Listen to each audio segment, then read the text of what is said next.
Hello everyone and welcome to today's video. Today's video is going to be about how to download Reddit on Android in 2026.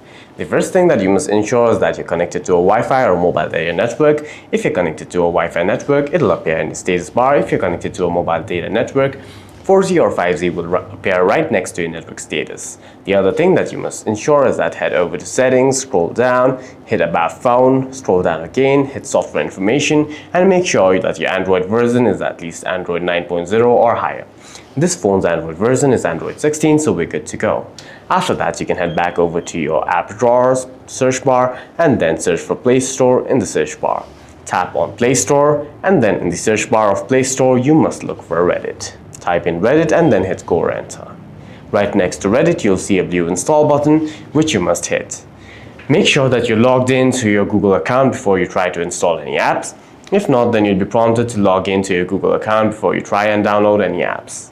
After you've downloaded Reddit, you can simply open it, log in, and start posting, commenting, or viewing. For any further questions, please feel free to leave a comment down below.